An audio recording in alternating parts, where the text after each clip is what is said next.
Hello my dear church boys and welcome back to yet another episode of Saint Robert's Day Game and Dating Podcast. And this time we're chatting with MrMajestic, who just came back from a few weeks long day game trip to Moscow, Russia. Moscow is known for very beautiful women, but I like to say that there is nothing easier than a solo Russian girl traveling around Europe. Well, that's not the case in Moscow.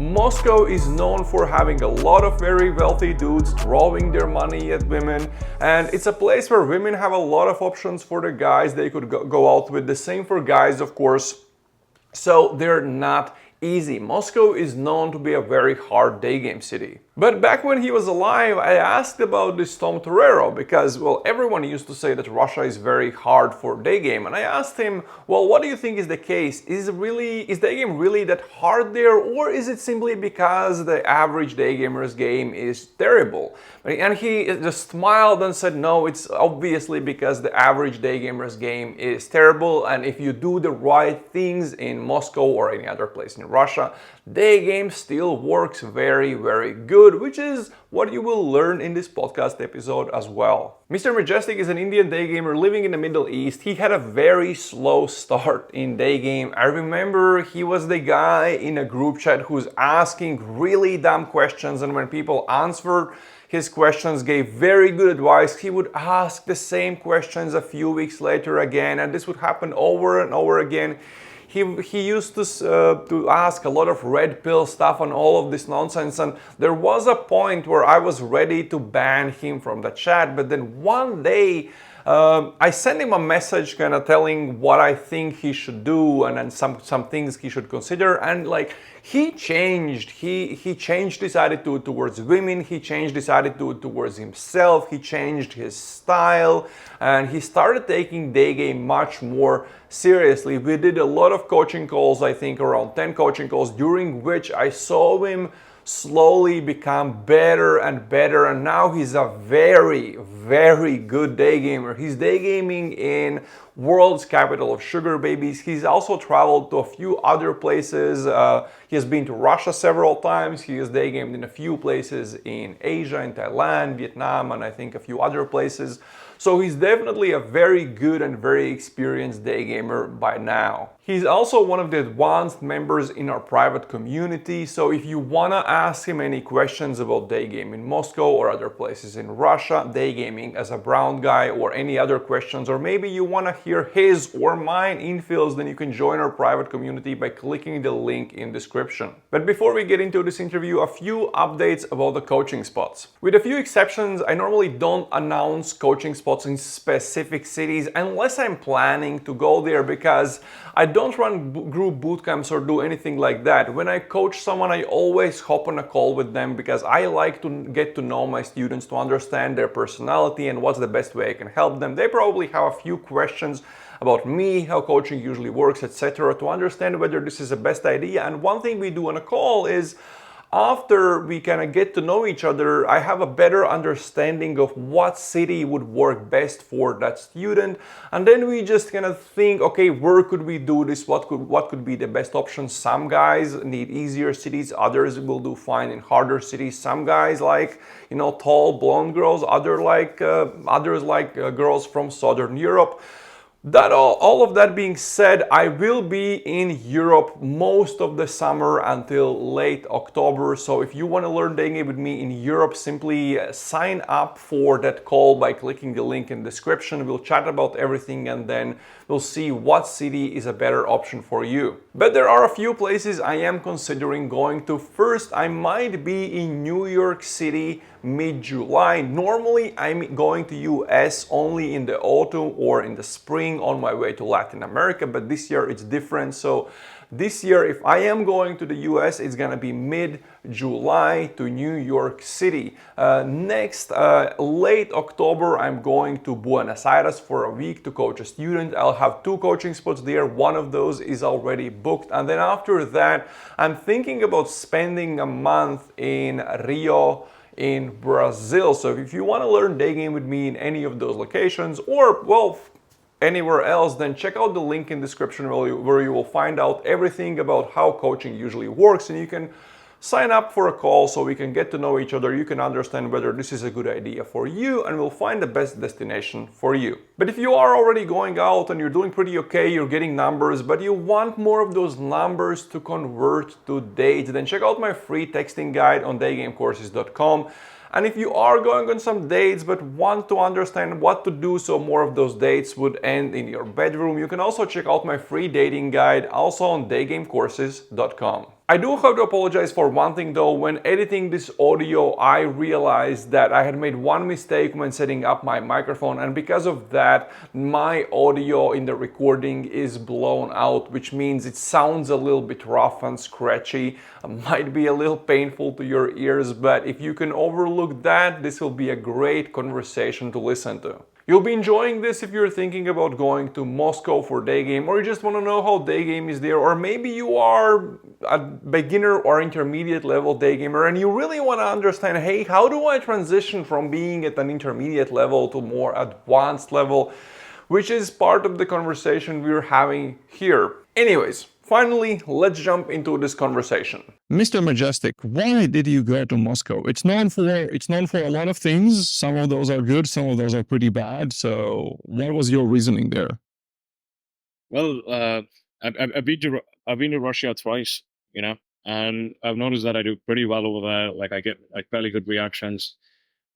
Girls are genuinely attracted to me, and the season is pretty good. It's spring/summer over there. So yeah, that's the first things first. And yeah, I just wanted a break, because the place where I live and do game, it's just not great at the game. That.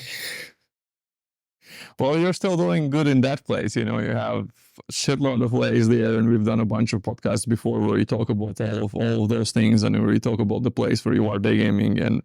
And okay, so out of all places, because there are several places that are known for as destinations in Russia, why did you choose Moscow? Yeah, beautiful question. So a lot of daygamers, they basically think of Russia. The first thing that pops at the back of the head is St. Petersburg or Moscow. But St. Petersburg is boring. It's really, really boring. It's pretty small. There's only one or two major day game areas, and that basically is it. I've never been to Prague, but so you've been in Prague, and when it comes to Prague, there's only one major day game area. Like that main street, where everybody day games. So that basically is what St. Petersburg is like, in my opinion. And this is my personal experience. In St. Petersburg, people take relationships seriously. In Moscow, they don't. I've noticed I have a boyfriend out there, actually. Like a lot. And yeah, that basically was my experience in St. Petersburg. I've been to it twice, So yeah, now when it comes to Moscow, but St. Petersburg has logistics, but it's got like not so great volume. It's got like not so great quality compared to Moscow. So but it's got logistics. Like everything is very compressed. Everything is very centralized. Whereas Moscow is huge, like really, really huge. So logistics aren't that great, because there's a bar everywhere, there's a main street everywhere, but there's a lot of volume and there's a lot of quality. There's a lot of volume and there's a lot of quality. I can't stress the importance of that, which is crucial for a really, really good day game location. So yeah. And if we give like a little teaser, so just before we get in deeper into this conversation, how did your trip go? My trip was actually very good, like really good. Actually had a good time, Well, give us a bit more details. Yeah. Was it game related or? Yeah, was it easy? Was it, like any lays, sort of, just because we will get deeper into all of that, but just so people have kind of more information. Okay, so I was getting dates left and right, but like as you know, like the further east you go, it's easy to get the girls out on a date, but the girls are excellent at melting you up for every ounce of attention you have, but then converting those dates into lays is really, really tricky. It's really, really hard. So it's getting a lot of IYs. In fact, I was walking down the street and a girl winked at me, and that's never happened to me in Dubai or anywhere in the world. Well, in Vietnam it happened, So that felt really good. But yeah, the frustrating thing about Russia is, I don't know it's about Russia, it's just like a generic girl stereotype, but you get a lot of positive reactions while you're on the set, like, oh, I'm so glad to have met you, and but when she goes away, she just forgets you. Like, what the hell? So that is happening quite a lot. Um, what else? I was getting a lot of opens. I can speak a little Russian right now. I was getting dates left and right. Bouncing the girls back was a pain in the ass. In fact, I got like 5, 6 bounce backs back home. Um, and like, So sorry, go ahead. you were, I know you were struggling a lot in the beginning, but how did it end? Because I know you had like a lot of fun by the end of your trip. By the time you were struggling a lot in the beginning, and you were asking all these questions in the community chat and trying to figure it out. But then I saw that by the end of your trip, like things had changed. Yeah. Okay, got it. So what were my observations? Okay, so um, I usually have the standard template whenever I go in a new city. I number farm for the first 3-4 days. But anybody who's listened to this podcast, number farming is just filling up your phone with a lot of details, with a lot of contact numbers. So I was like following the traditional day game model, number farming. But sooner or later, I realized like Moscow is huge. People are always going to have some shit to do, and they're going to forget about you. It's as simple as that. So as when the trip progressed, I was like, let me start going out with the mindset. Okay, today I'm going to go out. I'm going to get a girl back to my house. Like that was legit my mindset. So I'd go out, not searching for numbers. I would go out searching. I would go out wanting to get laid. That was like the biggest mindset shift. Now I later stumbled upon a concept known as solidifying the number through an date. That happened in the second half of my trip. So by that I mean you approach, if you get a really positive reaction and she's complying, take her out for an instant date, maybe kiss closer, maybe don't kiss closer, and then meet her up for like another date, like a date two, and then seal a knot. Basically, it's as simple as that. So that's what worked for me. Uh, So by the end of the trip, I know you were struggling, etc., and that you learned all these lessons. Were there any lays? Yeah, I got 2 lays. 2 lays by the end of it. Okay, nice. So At the end of it, I got my first lay in the first 7 to 10 days, and the second lay was like a day before I left Moscow. okay. Okay, so let's look at what happened the trip, because there were a lot of lessons to be learned there. It was a lot of guys when they go to these places more in the eastern part of Europe, whether it is Russia, it used to be Ukraine. I mean, some people are still going to Ukraine, and even Serbia. A lot of the lessons, a lot of guys that go there, they do face very different challenges, stuff they haven't seen in the kind of Western Europe or in the US or Canada. It's just very, very different because of how culture is. So they face these challenges which you had to face, and which you were asking a lot of questions in the chat, but by the end, you learn something else. Let's maybe look at how did your trip go, what happened, what were the lessons you learned, and how did you get over these challenges, etc. I don't know. I know you have some notes, so feel free to go over this story however you want. Yeah. Okay. So now the first possible thing is what I've noticed is the men, like despite the men, like for every one man there are like 2, 3, or 4 women out there.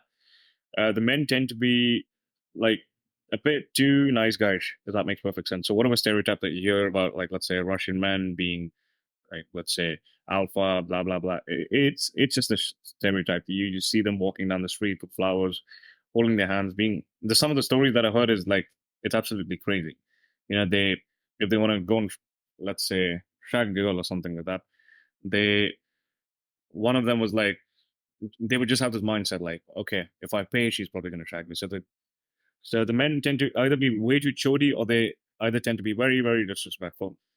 There's no middle ground. That's what I've noticed. The second thing is the women expect the man to pay, like legit for everything. you know, I don't know if it's a cultural thing. You know this better because you live further east, but for everything from the hotel, no, like bring me a cab, drop me back home, etc., and keep on doing this without expecting anything, and then eventually I'm going to put up. That was there. So yeah, and the third possible thing is, what did I expect? Um, how do I put this into words? Yeah, they're they like I've seen they usually like they're very open about the fact that they like bad boys in the short run, and nice guys in the long run. Like a few of them openly told me on the date of that. Yeah, Yeah.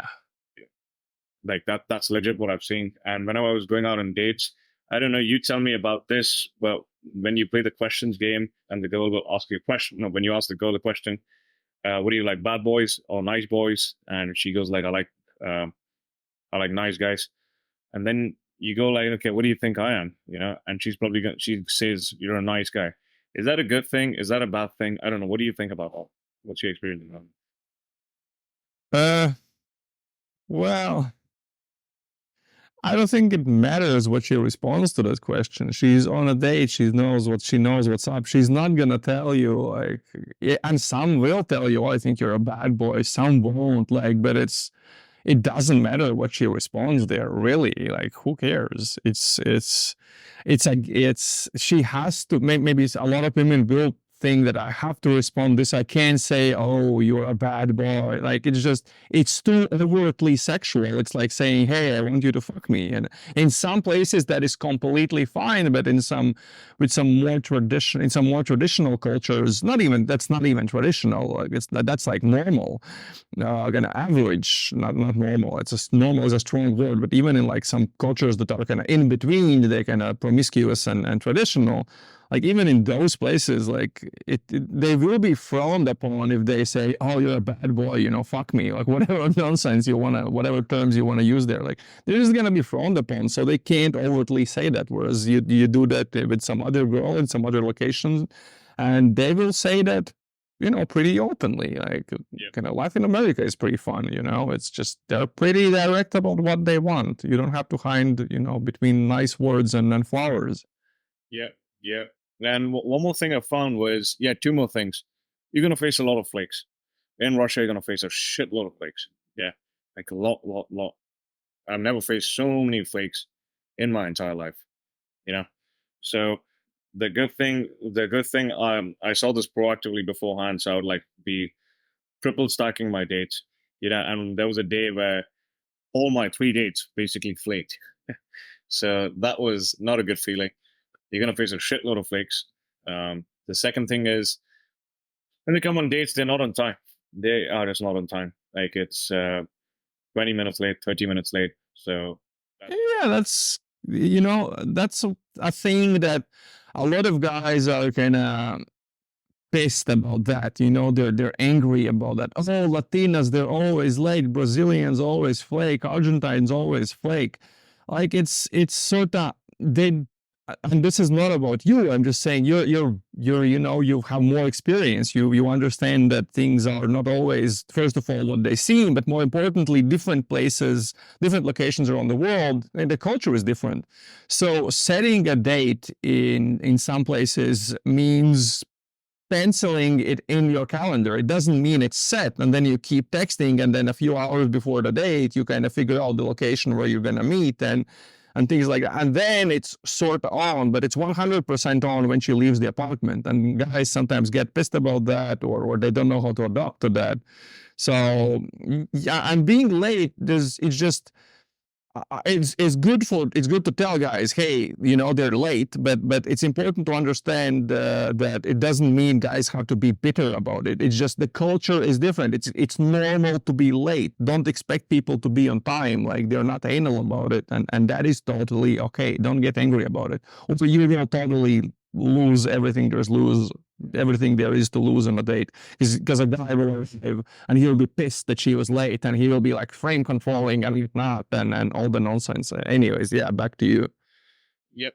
Now, with regards to frame control, like, no, this doesn't really fall into the category of frame control, because I understand she's probably going to do her makeup, blah, blah, blah. She wants to look her best, etc. That's why she's late. So I'm like, yeah, cool. So hence I just sit in the bar, I just do my thing, maybe have a drink, or maybe start eating before she comes up, just to make it look like I'm not waiting up for her, or something like that, So, yes, it's not like frame controlling, but a fair share of them, in fact, a fair share of them will probably say, "Oh, I don't want to go out to the restaurant. I want to go to the zoo," or "I don't want to go to this restaurant. I want to go to that restaurant." So, in the first time when the girl told me, "Okay, I want to go to the zoo," and then one of the day gamers basically said, "Sometimes you got to be human." I'm like, "Cool, let me experiment with that. Let me just go to the fucking zoo with her."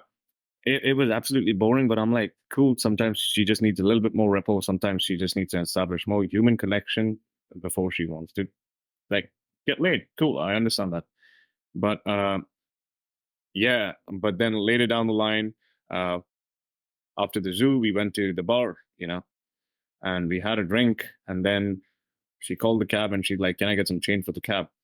So I'm like, "Oh fuck, here we go." So I did pay for the cab, and then yeah, I just didn't contact her ever again uh, because she wasn't going to put up in this trip. So the point was me just simply paying for that. I understand I got to pay. So yeah, that was the first thing. But then the second thing was I had a similar date with that, where the girl just said, "I don't want to go to this restaurant. I want to go to that restaurant because I'm in the mood of eating something like this." So I'm like, like, I just don't want to go right there. I had enough of that. So you just want to be really, really tight with your logistics, really tight. Yeah. And she's not doing this consciously to grab the frame, etc. But then if you're inviting her or out on a date, etc., you got a strategy to bounce her back home. Um, it's better if you don't deter away from that strategy. It's as simple as that. Yeah, that is, I think that is extremely important. But let's kind of go back to a few things that you said, and I want to understand this a bit deeper. And again, to everyone listening, listen, I know that there are a bunch of basic rules that day gamers follow and things they do and don't. Well, here we're kind of talking to a guy who went to Moscow, and he experimented with a bunch of things. And I've spent 3 months in Kharkiv, Ukraine, which is way more traditional than Moscow, and I've seen all these challenges and beliefs and things there. It's like I have my experience, and MrMajestic has another experience. So we are going to talk about some things where he experimented and I've experimented with non-traditional things, and we saw how it works, and then we can come to some conclusions. Like it doesn't mean that like we're not going to do everything by the book. We're going to experiment and then see how things work out by the end. So first of all, paying for the cabs. Why did you pay for the cab for her to go home? Because it's a shitty date and whatnot. Like, why did you still decide to pay for? Or was it just because you didn't have the balls to say no? Which is okay. Like, I understand you. Like, I've been there, done that. Or why? Okay. Yeah. So I'll answer this question by giving you some more context. Okay. So it was a day I just went out with the mindset like, okay, today I'm going to go out and get some same day legs. Like that's basically it.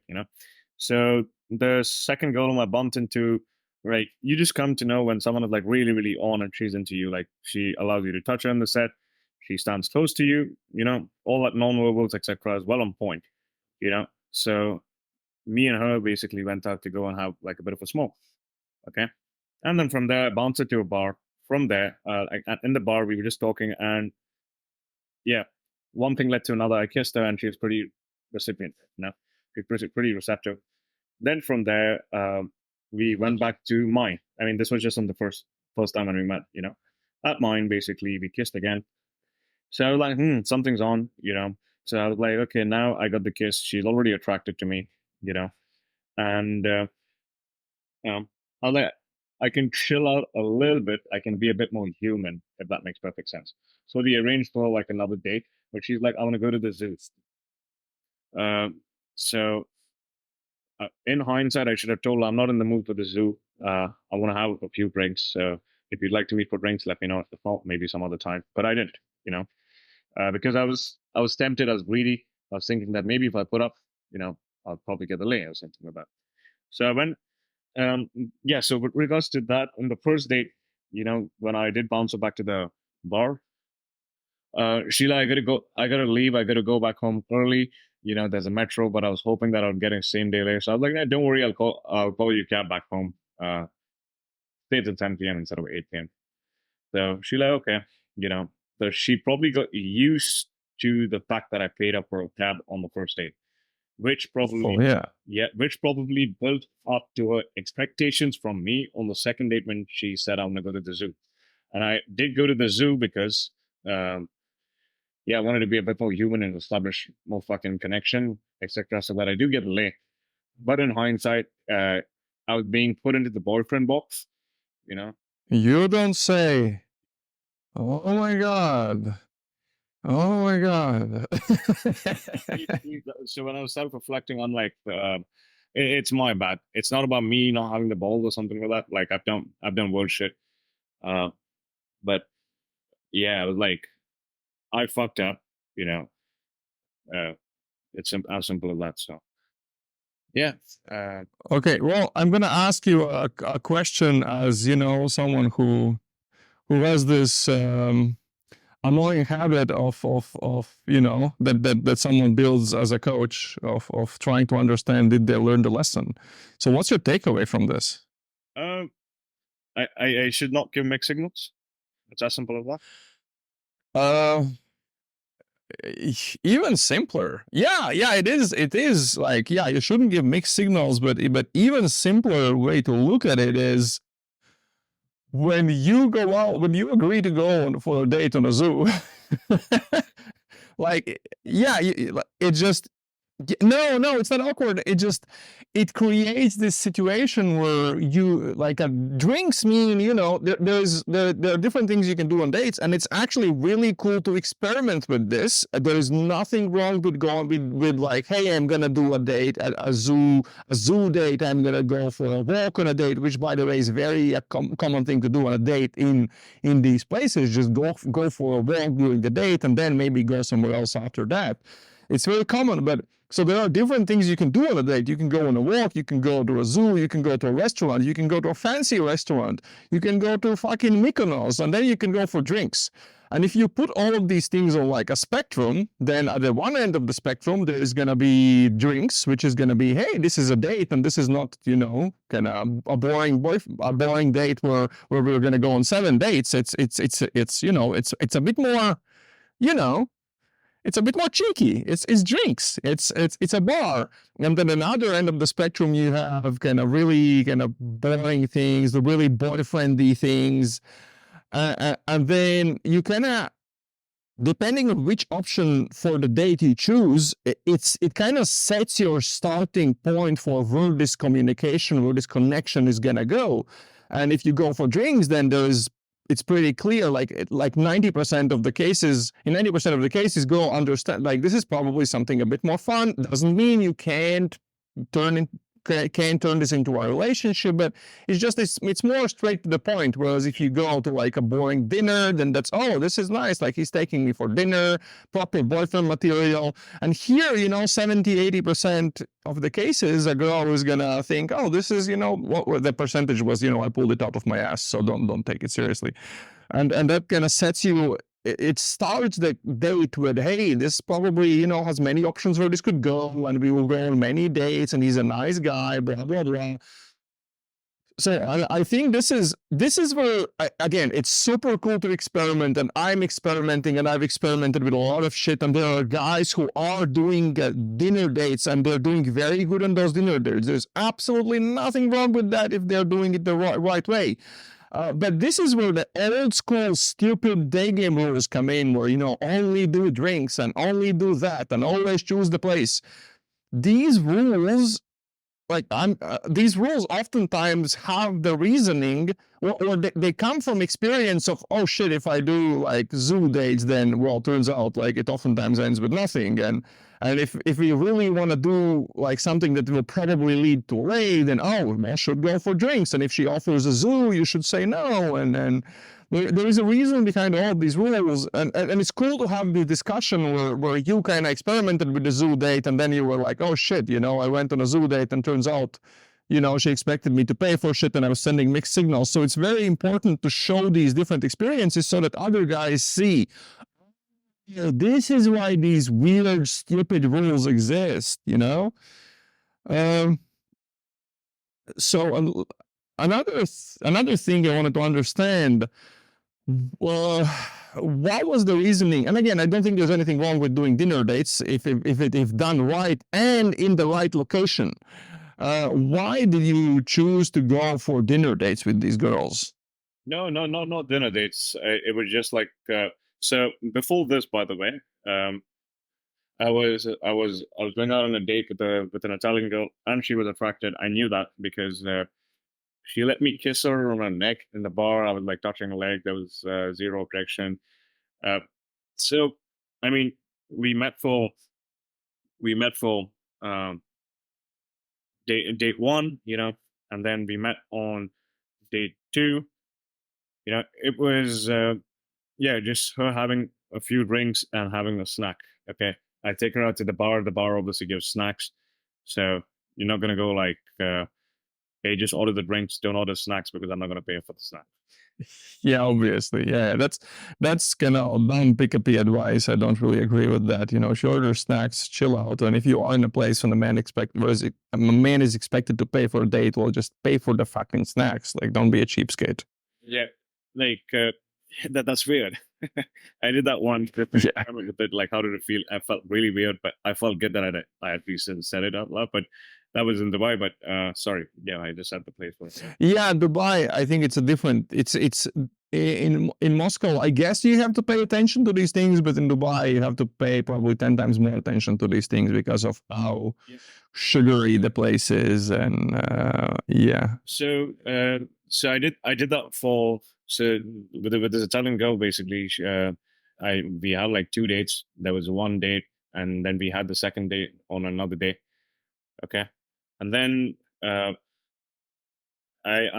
knew that she was attracted. She needed some time to think. So I was like, okay, enough of this shit. The third date, I'm just straight up going to invite her back to my place for some cooking and for watching some movie. Because she knew what I wanted. She knew because I told her I'm going to be leaving in a month or something like that. And then she messaged me back saying, hey, sorry, I got to be rational. You're going to be leaving, so it's pointless for me to come back to your place. I'm like, cool. She knows what I want.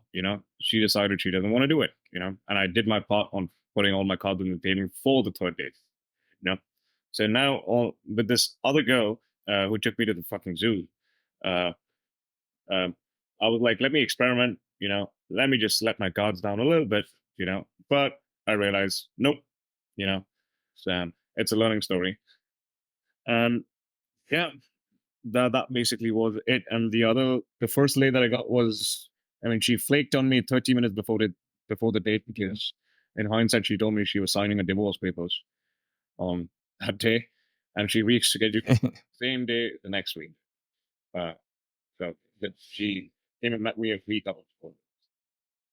Yeah. So now I understand. Sorry, go ahead. No, I think it's really cool to experiment with these things because like you get, like, first of all, when you experiment with these things, this is especially for, like, because you are at that level, you're a very, very good day gamer, and the question you asked in the chat, I haven't had time to respond to it yet, but I will, about, hey, like, I'm at however many day game lays. How many day game lays do you have now? I've got like 40 plus. Yeah, so you're at a very, very good level, and you asked, hey, like, I don't feel, when I do a structured game, I don't feel like it's me at some times, and you shouldn't be doing structured game.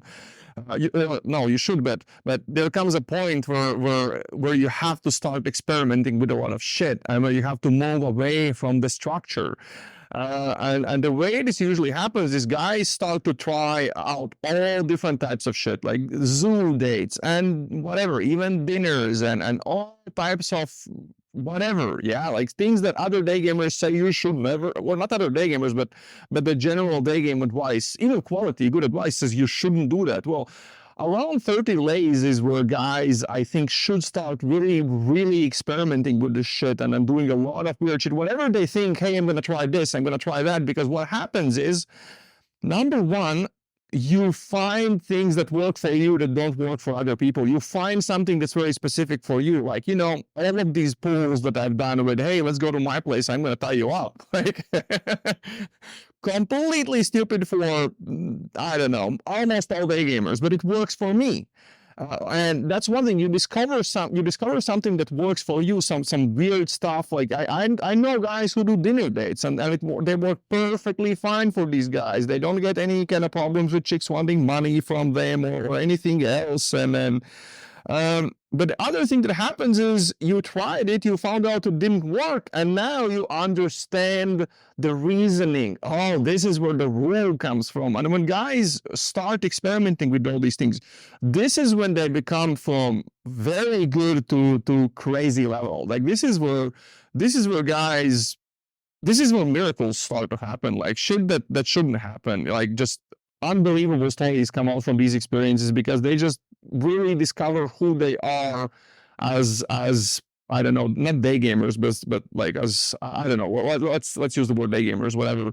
And they just discover small parts in their game and then their behavior that really makes them unique. Not not yet another guy running around calling girls Italian and watching Vicky Cristina Barcelona and I don't know, playing questions game. Nothing wrong with all these three things, but that's kind of what happens. Okay, well, what else happened in Moscow? What else did you learn there? Or because you had, a lot of ups and downs there. So, like, how do I say it? It's easier than the place that I live in, 100%. It's very easier than the place that I live in. It's good.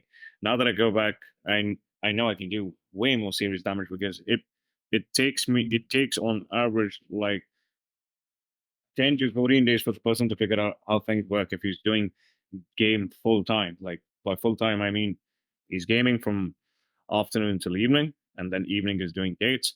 You're going back home and you're repeating the process for like 14 days continuously, every fucking day. So, like, solidifying the numbers with idates is a really, really tight concept. I had Tom was speaking about this on one of his podcasts.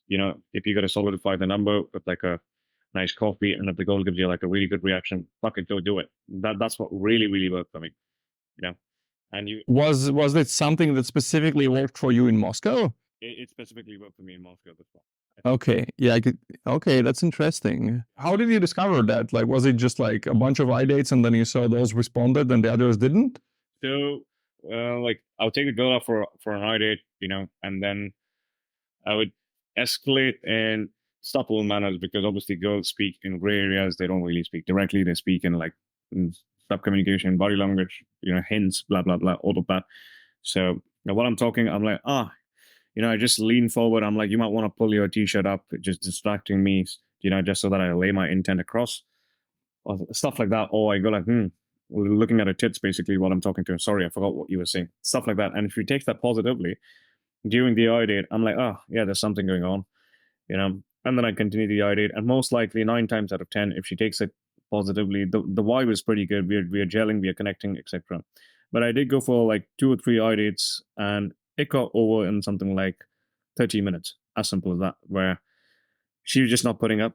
She was not revealing about herself. She was not asking me questions. It was me who was doing all of the asking. I'm like, this ain't gonna go anywhere. And then before she left, I said, I'd like to get your number, but I'm gonna be direct. Is it like, are you gonna respond back or no? I know you're not supposed to do that to a lot of people out there. And she probably go like, 9 times out of 10, if she's not interested, she's gonna give you some fuck all reason, like you're too old, you're this, you're not my type, blah blah blah. That's cool. You save a lot of time from the back and forth texting, So that's what worked for me. Solidifying the numbers with iDates. That's the first things first. And Google Translate obviously worked for me, but Google Translate is not going to work if you don't know it's another point, if you don't lay your intent across. Because I don't do well in nice guy day game. I really don't do well in nice guy day game. That is having a conversation, etc. Like I really, really, really do well, but laying my intent across by closing the proximity, escalating touch in the set, giving the eyes, etc. Yeah, blowing down my whooping phone. So Google Translate is an interesting topic. Some people are fans of it, others are not, and I have my take on this. But I'm curious. Do you have specifically for Moscow, do you have, or maybe other places where you've day game where chicks spoke like zero English and there was a crazy language barrier, do you have a rule of how much English she should understand for you to pull out Google Translate? So I've noticed one thing: when my vibe is good and I speak English, the girls actually try to speak English. You know, I don't even pull out my Google Translate when I feel really, really good. Now, vibe is an advanced concept. Vibe is basically how good you feel and how horny you are and how much you want to go out and dig him. It's like your zest for life, basically. So on some of those days, like the day after I got my lay, I was walking down the street feeling all good and shit about myself, and one of the girls legit gave me a wink. So, on those days where I was feeling like I was hot shit, I didn't even pull up Google Translate. The girl was trying to speak English. On those days where I didn't feel like I was feeling it, I used Google Translate and tried to stick to the model religiously. That's what I found out. Yeah. So it was mostly based on how you felt or how she responded to your behavior. How I felt, and a bit of both.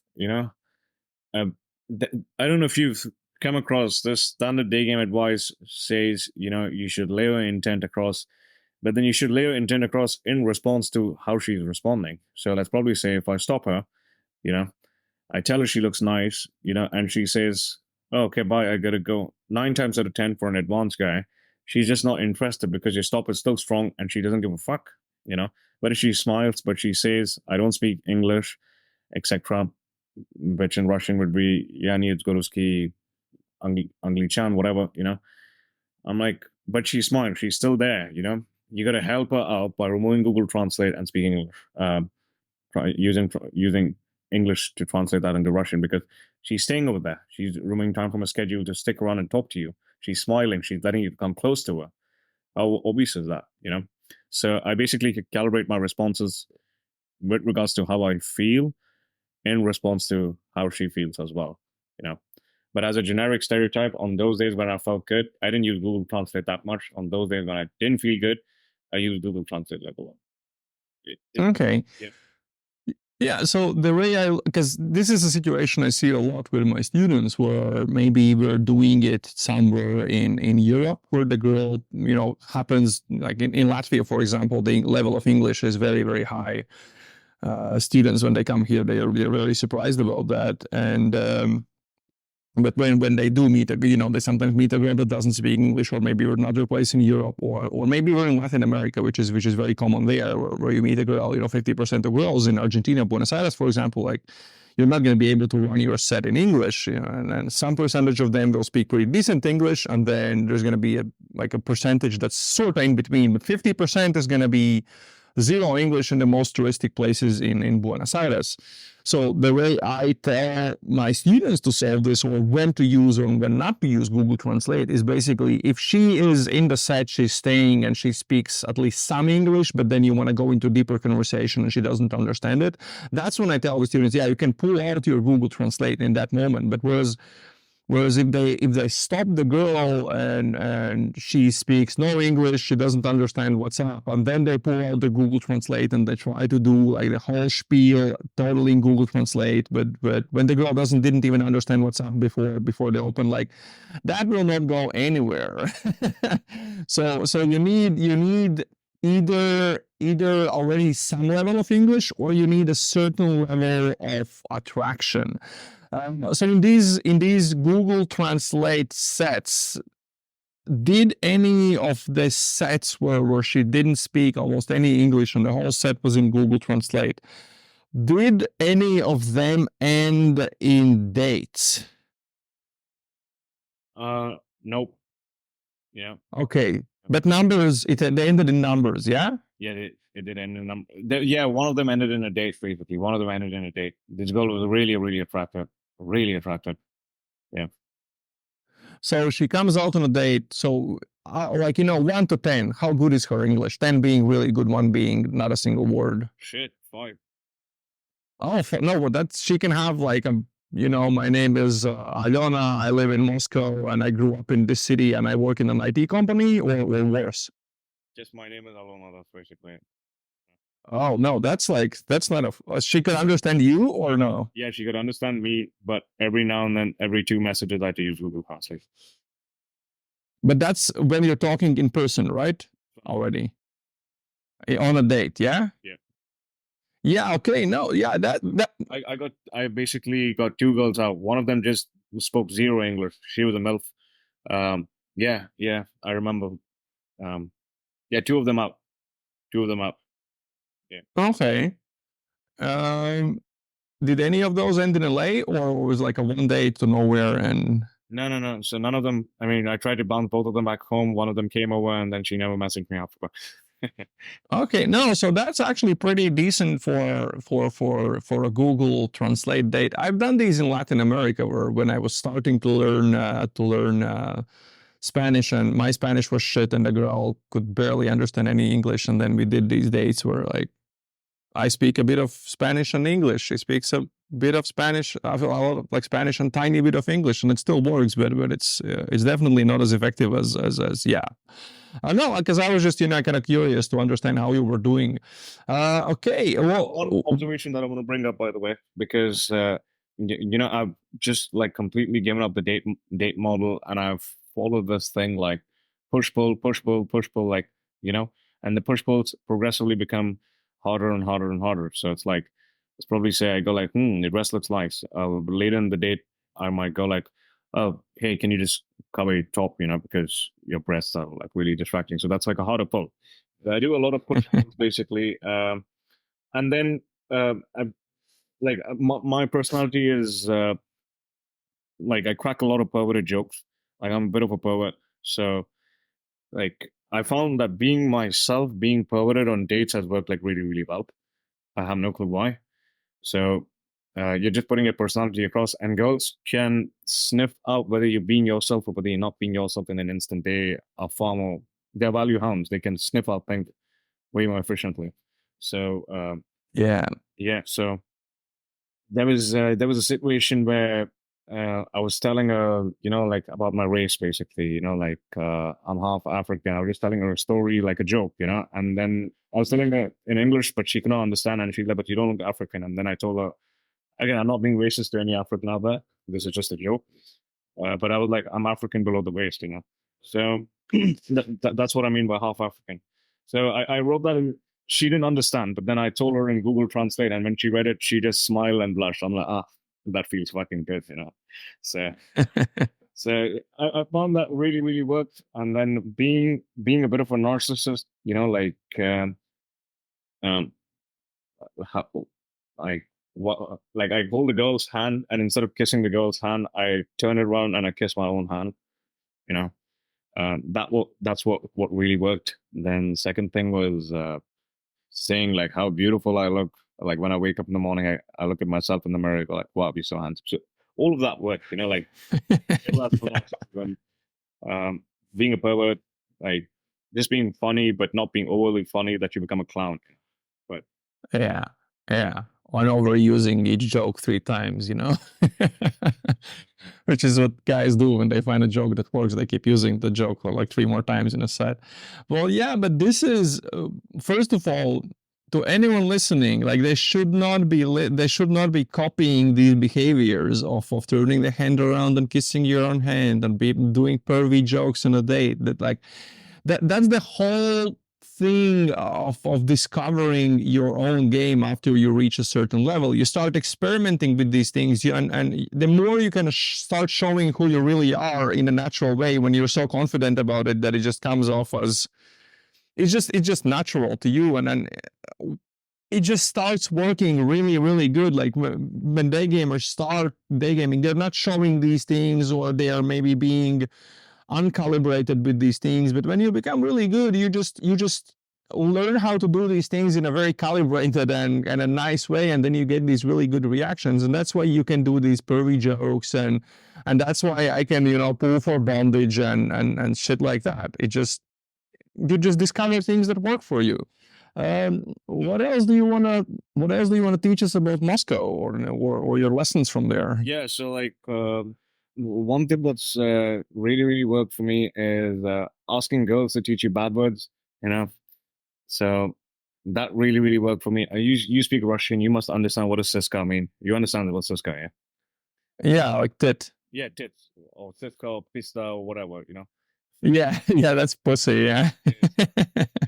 So that is so like I asked the girl, you know, all right, hey, what does this mean, you know? And she was like telling me like Siska, and then I was like, all right, do you want me to scream out loud, Siska? And she's like, no, you know. So that really worked. That was funny. It was just to raise up like a bit of a spike, and then I'm like, just to show that I'm a mischievous guy.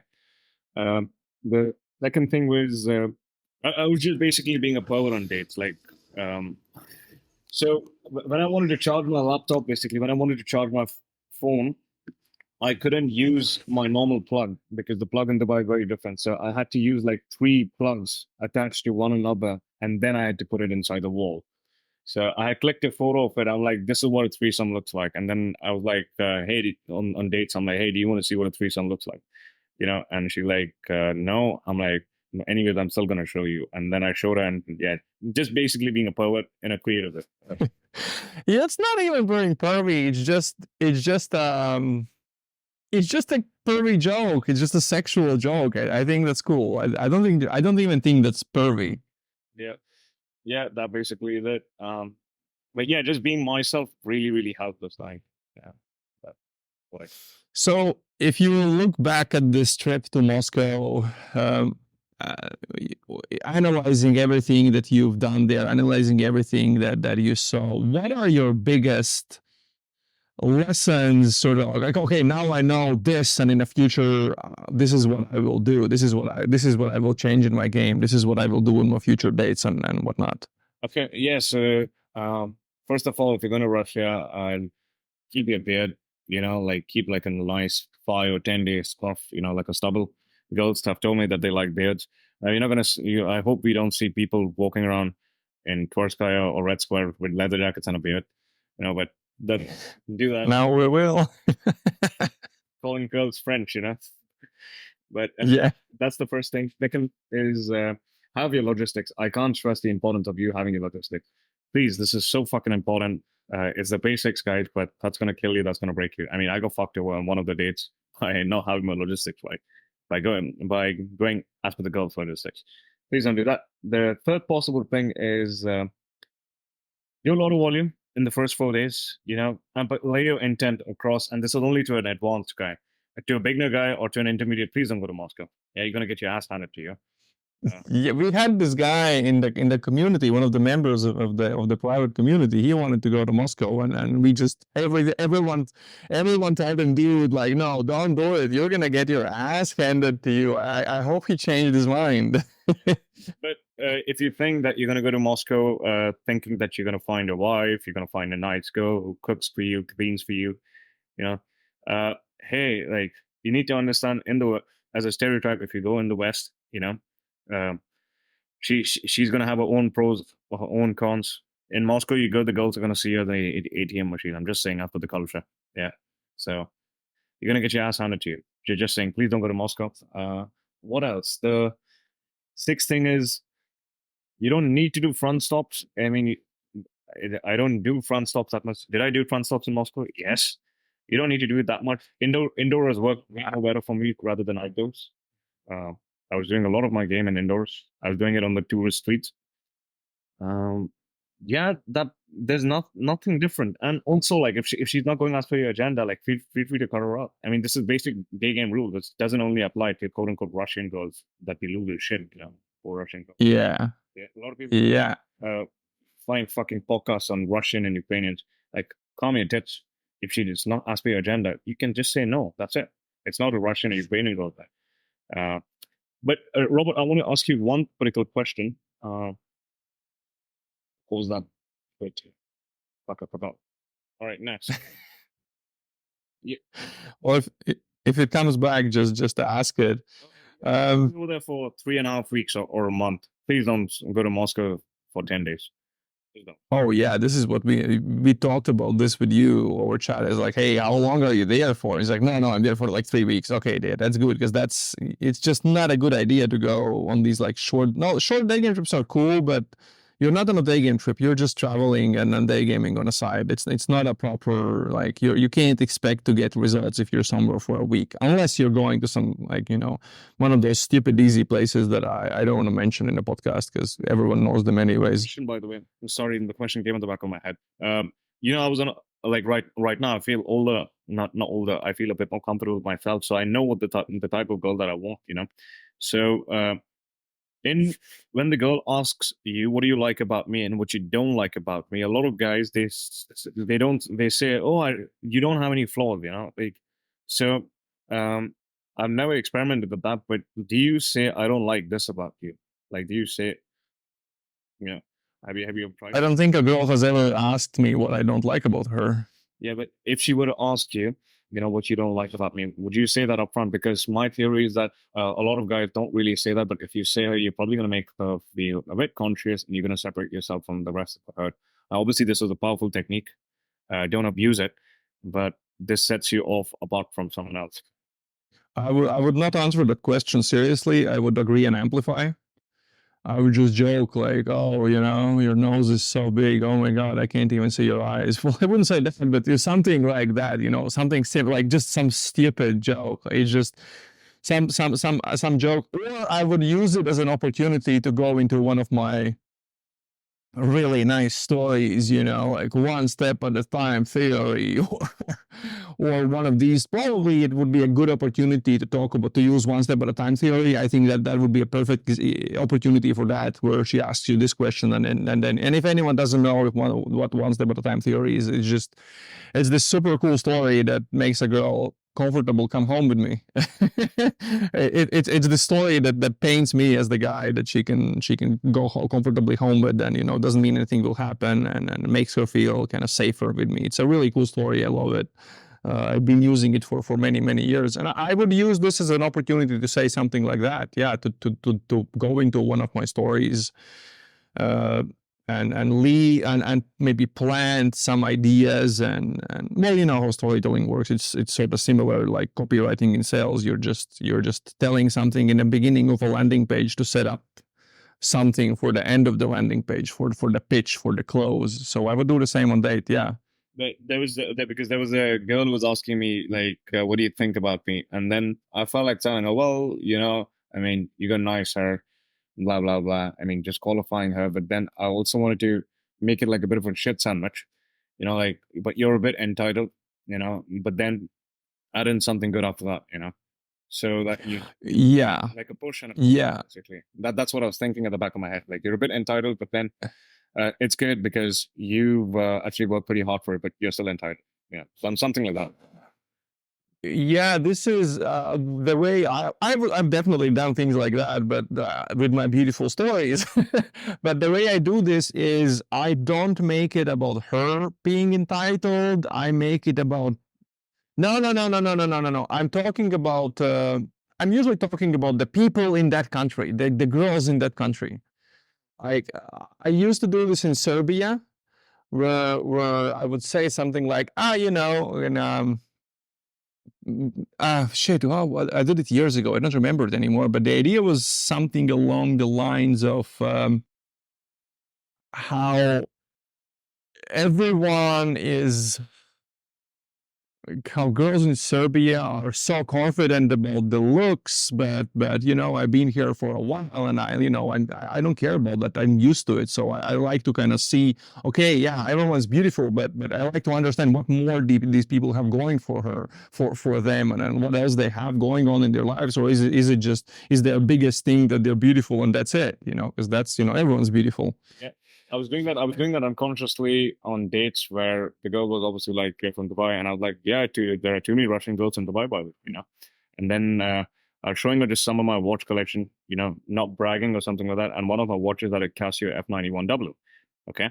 So I was like, but when I go out on dates with Russian girls in Dubai, I purposely wear this watch, and I carry this phone so that she doesn't come to know that I have a business, so that.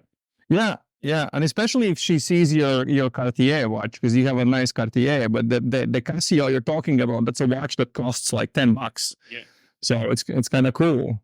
And I was just saying, like, I was just putting her unconsciously by not saying like, oh, are you a sugar baby? I was just Yeah, there are many Russian girls in Dubai, come to Dubai, find a rich husband, you know, and she will unconsciously say, I'm not like that, and Yeah, yeah. And she also, she knows you know the game.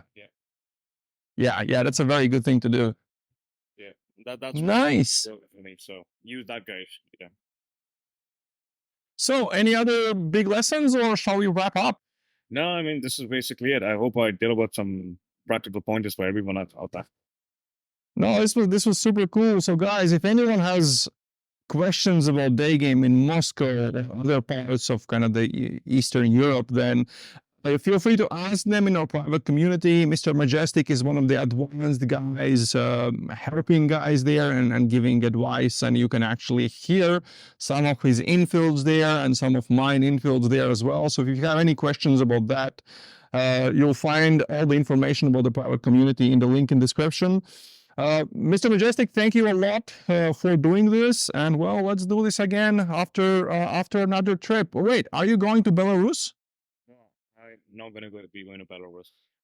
Okay. I want to go to. It's just a pain in the ass for me to go to Belarus. You need reservation tickets, blah blah blah. So it's a pain in. Well, we might see each other in Brazil, but that's a little secret that we haven't told. I'm strongly considering Brazil. I really am. Yeah. Maybe we'll see each other there, because I'm considering it as well, given how much more expensive Argentina has become. But we'll see about that. Anyways, guys, thank you. MrMajestic, ciao. Well, that's it, guys. You can connect with MrMajestic, check out his and mine infields in our private community. You'll find out everything about it by clicking the link in the description, which will take you to a video where I explain everything about it.